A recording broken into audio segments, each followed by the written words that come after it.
Good day, students. Today we are going to do a lesson on how to effectively use a dictionary. But before we begin, I'd like you to close your eyes and think of all that you can see in the room that you are in. Maybe you can see a table, a chair, a bed, a mirror, a book, and so on. You know the meaning of all these words. Now imagine your sister walking into the room and saying, "Hey, nincompoop, get out of my room." You run out, but you don't know the meaning of the word she used. Nincompoop? What does that word mean? You don't want to ask her. So what do? Look it up in the dictionary, of course. But how to look up a word in the dictionary?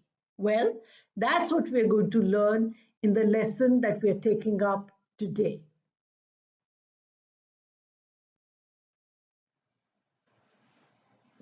Do you know that if we divide a dictionary into three equal parts, the alphabet will be divided in the following order? The front, alphabets A to E, the middle, which will contain alphabets from F to P, and the back, which will contain alphabets from Q to Z or Z.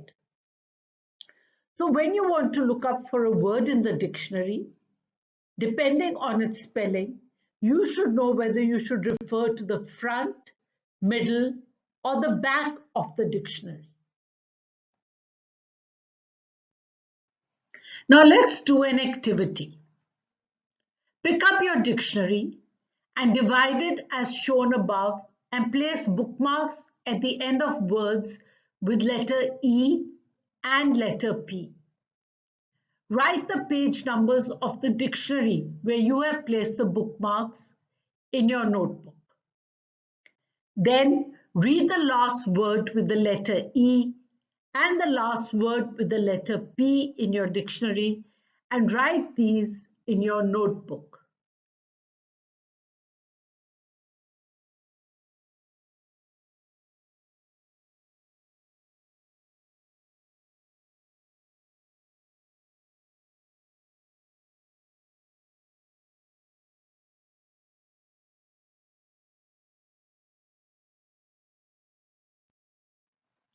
In which part of the dictionary would you find the following words? In the front, the middle, or the back? Do this exercise in your notebooks. But what should I do when two or more words begin with the same letter? If two words begin with the same letter, the second letter determines the order.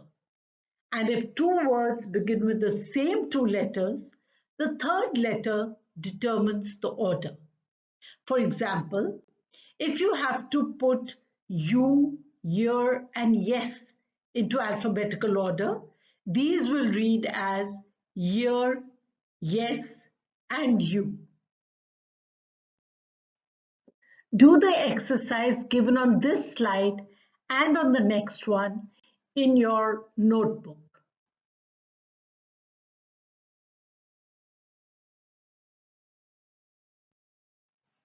The following words are very similar in their meanings. Match each of them to its meaning. You may take the help of your dictionary to give you additional practice.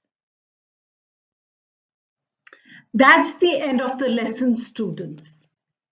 Do look up lots of words in your dictionary at home. Not only will this give you practice in using the dictionary, but will also increase your vocabulary. Goodbye for now.